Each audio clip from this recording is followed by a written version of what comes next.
Hi everyone, welcome back to another unit review with PsychCasts. I'm Vicky, and today we'll be going over Unit 4, which is all about learning. So to start off, learning is defined as the relative permanent or stable change in behavior as a result of experience. And today we'll be going over 4 categories of learning. First, let's start off with non-associative learning, which is when an organism is repeatedly exposed to one type of stimulus. So a key concept under non-associative learning that you need to know is called habituation. This is a process where we become accustomed to a stimulus and notice it less and less over time. A prime example would be, let's say you walk into a room with a noisy air conditioner. At first, you might notice it, but after 30 minutes, you'll eventually notice it less and less. So that's habituation. On the other hand, you have something called sensitization, which is when you have an increase in responsiveness due to a repeated stimulus.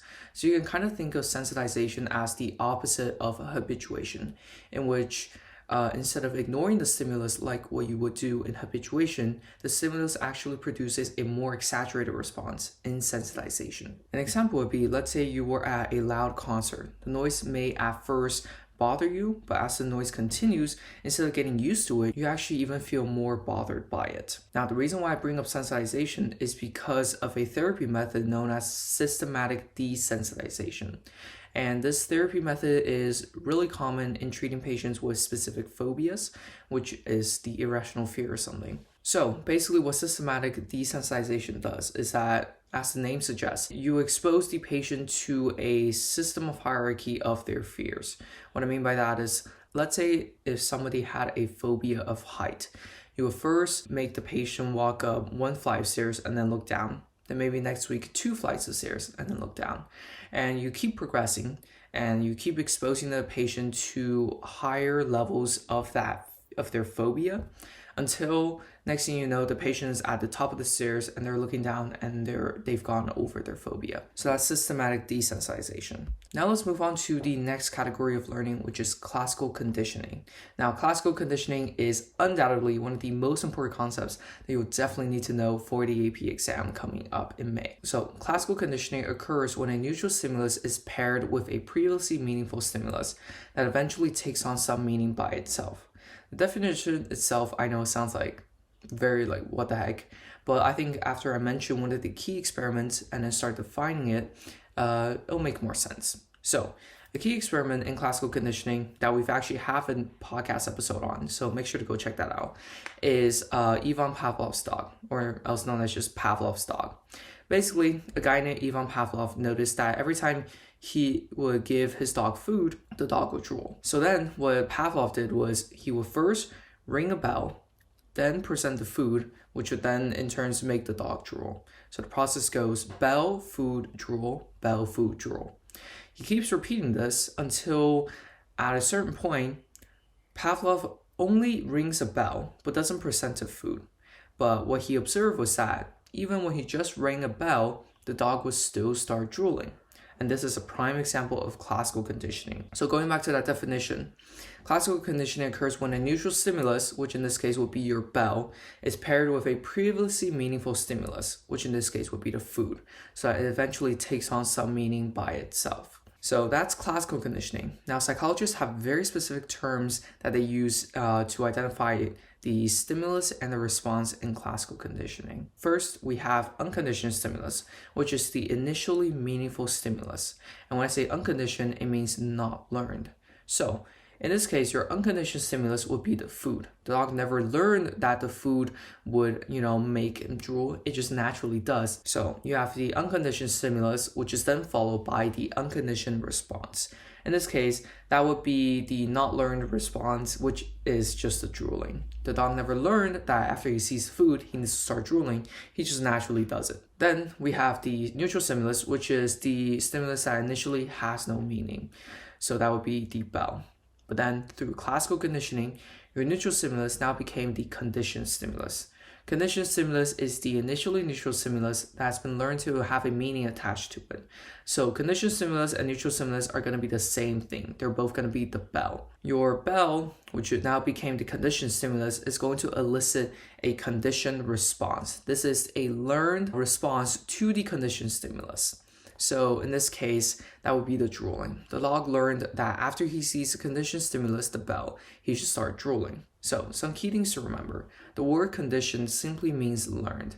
And also, a stimulus is always followed by a response. Now there's another key experiment called Baby Albert's experiment, which we also have an episode on, but I will briefly go over what it is. Basically, in the Baby Albert experiment, Dr. John Watson and his assistant brought in baby Albert, which was an orphan who previously exhibited no fear in white rats, but did have a fear in loud bang noises. So what Dr. Watson and his team did was they brought baby Albert to a room and let him play with a white rat.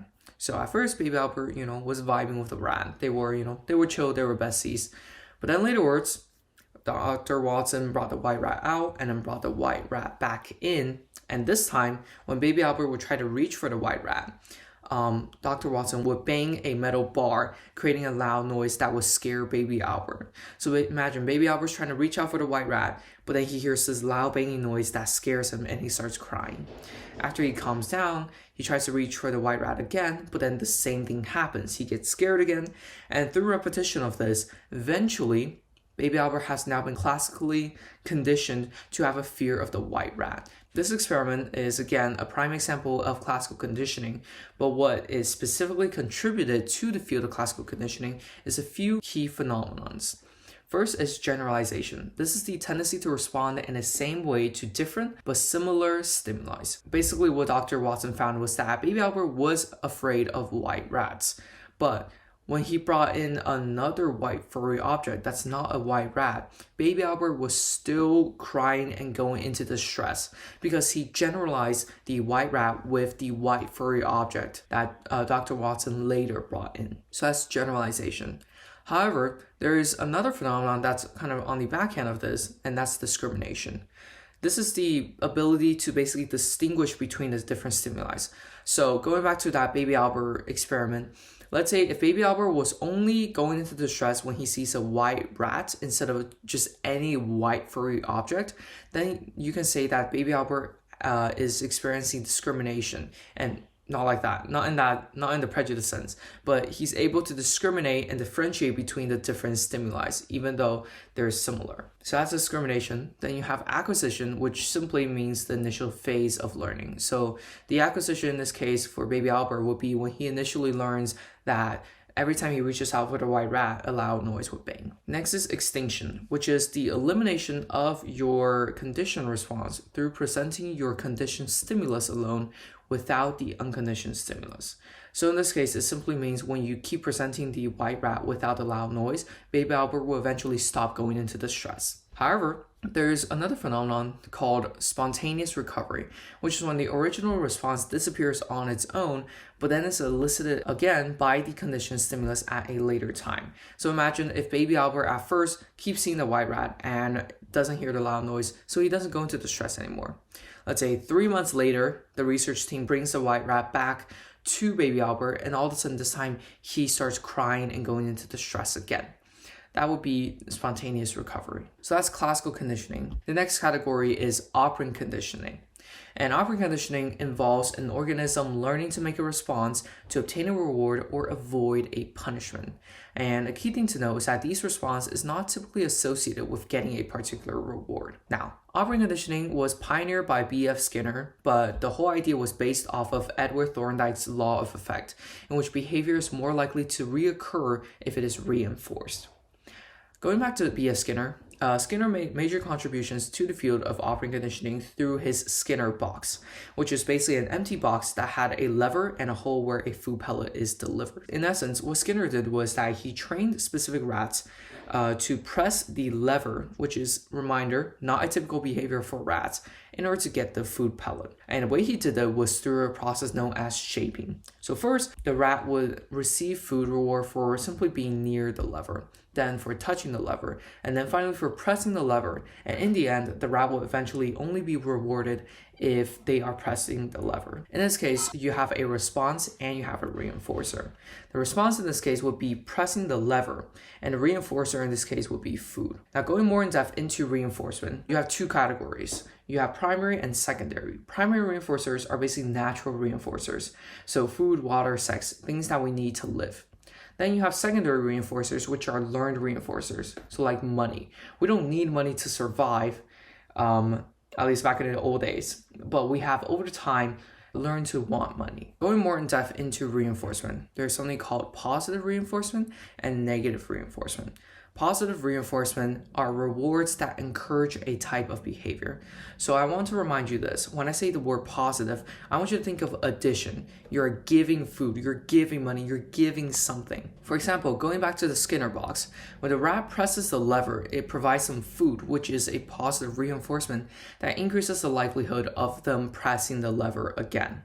So again, you are giving the rat food, which is positive reinforcement. On the other hand, you have negative reinforcement, which is the removal of an aversive event to encourage behavior. So remember, positive is when you're giving something, so negative means you're taking away something, you're subtracting something. An example would be, let's say if the rat sat in an electrified cage floor, and through pressing the lever, that turns off the electric current. This right here would be negative reinforcement, as the removal of the bad event, which in this case would be electricity, increases the rat's likelihood of pressing the lever again. So that's reinforcement, which again is when you're trying to increase a behavior. On the other side of the spectrum, you have punishment, which is when you're decreasing a type of behavior. Now, for punishment, likewise, you have positive and you have negative. Positive punishment is when you give an aversive stimulus to decrease behavior. So let's say every time you sneak out, your mom gives you more chores, which you don't want. That in turn is a positive punishment that decreases your behavior of sneaking out. Next, you have negative punishment, which is when you're taking away reinforcer to decrease a behavior. So circling back onto that same example, let's say every time you sneak out, your mom takes away your phone, which I'm sure many of us teenagers can relate to. It's very important to our hearts. And so in terms, your mom taking away something that you really want, it's going to decrease your behavior of sneaking out. So that's punishment. Now let's talk about schedules of reinforcement. This is basically the frequency in which an organism receives reinforcement for a certain response.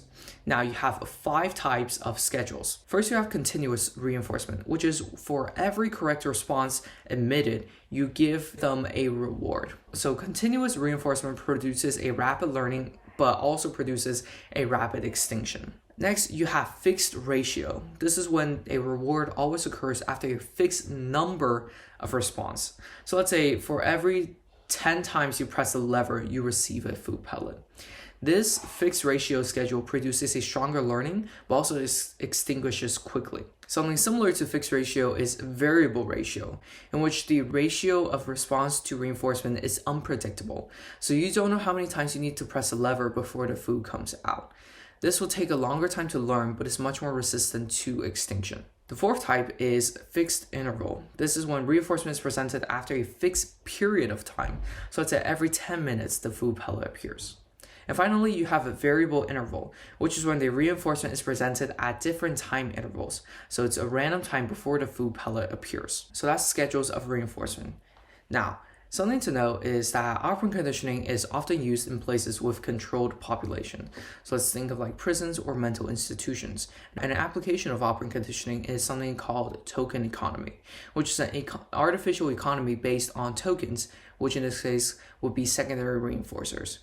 So for example, growing up, let's say when you were in 1st grade, your teacher might have said, oh, for every 100 you get on a test, you get a paper star. And for every 5 paper star you collect, you can go into the prize box and pick a prize. This right here would be a prime example of token economy that's based off of paper stars, which have become a secondary reinforcer to increase the likelihood of behavior. In this case, getting 100. So that's operant conditioning. So now let's go into our 4th type of learning, which is social learning. This is learning that's based on behaviors of others and the consequences of those behaviors. And a very, very important experiment for social learning is the Bandora's Bobo Doll experiment, which we also have an episode on. So as you know at this point, go check that out. briefly, I'll go over what the experiment did. Basically, there were two groups of children, and each of these groups of children were waiting in a waiting room with adults.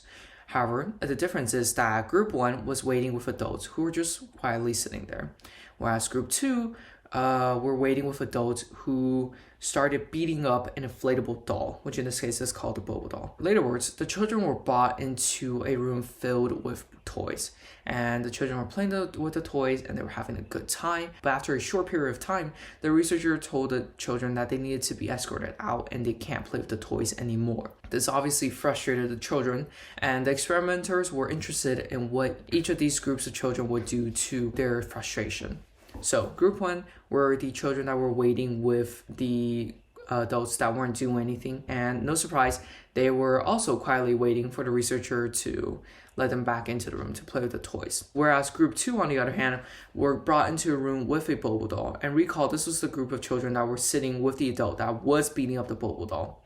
What they found was that group 2, the children also started beating up the Bobo doll in order to release their frustration. So this right here is a prime example of social learning in which we learn through the behaviors of others around us. So that's the fourth type of learning. Now, as some miscellaneous things, let's kind of briefly go into biology. Now, there's some biological factors involved in learning, and the very important one would be long-term potentiation. This is the strengthening of synapses that are frequently activated, which then leads to the increase in signal transduction across these synapses. So, an example would be, let's say you place a mouse in a murky water and they need to swim to find a platform. As they find a platform, you take them out and you put them back in and you repeat this process. You'll notice that it will eventually take the mouse less and less time in order to find that platform. This is because the synapses that are required to find a platform is frequently activated, which then leads to an increase in the signal transduction across these synapses, which in the end helps the mouse find a platform quicker. Some more miscellaneous concepts include taste aversion, which occurs when an animal eats food and experiences nausea afterwards, which causes them to avoid said food. Prime example would be when I was growing up, I think I was around 7. I ate a century egg and I probably threw up about 30 minutes later. And ever since then, for 10 years straight, I've never eaten a century egg ever. So that right there would be a prime example of taste aversion. Then you have cognitive map, which is a mental map of an environment.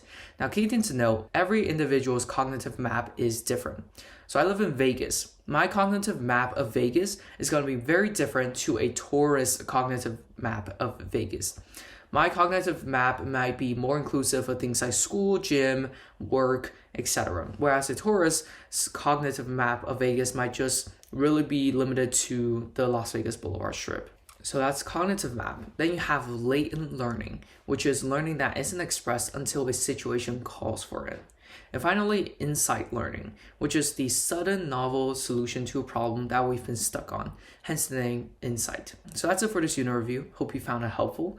If you did, please leave a thumbs up and subscribe to our channel for future unit reviews. Also, if you are listening to this episode on a podcasting platform, please give us a 5-star review if you found it useful, and go check us out on Instagram at PsychCasts. That's it for today's unit review, and next week Tony will be coming up with unit 3, which is sensation and perceptions. So also stay tuned for that. Thank you guys for listening and watching, and I'll see you guys next time.